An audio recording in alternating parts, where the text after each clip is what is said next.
Buddy Steve Degnan, advisor board member, former chief HR officer. My quick take today is in the Promotable and Fireproof series. This one is another work ethic related one. You remember we did tenacity a few days ago. Today's is grind it out. And you will find yourself in bad days, bad months, or even bad years where the only thing you can do is grind it out.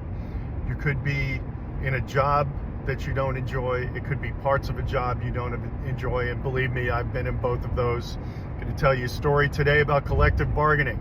And I was exposed to collective bargaining early on by a mentor of mine, and I was very excited about it.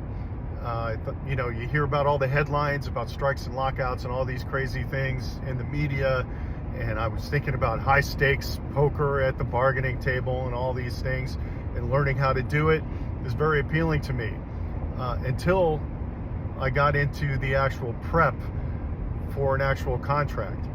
And if you don't know it, when you hear these headlines that a union or a company has not come to an agreement, typically they put a lot of preparation into those situations.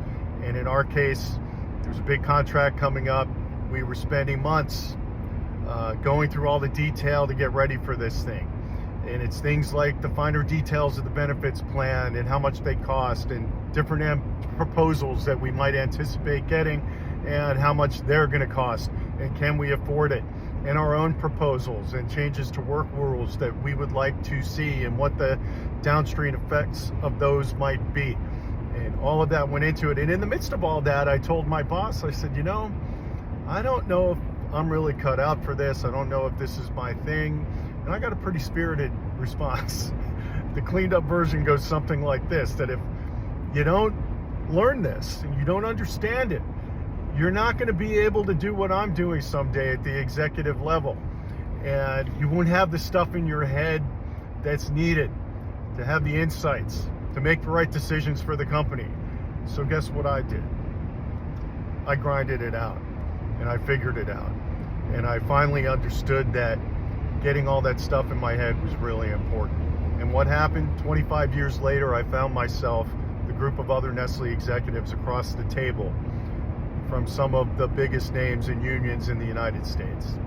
And had I not had that experience, I wouldn't have had the wisdom to perform like I needed to perform. And I would tell you, there are similar situations in every job out there. There's moments. You don't have to stay there the rest of your life, but there are moments when you got to grind it out, baby. You got to grind it out. I'll close with a shout out to my former colleagues at Nestle on the labor team, past and present.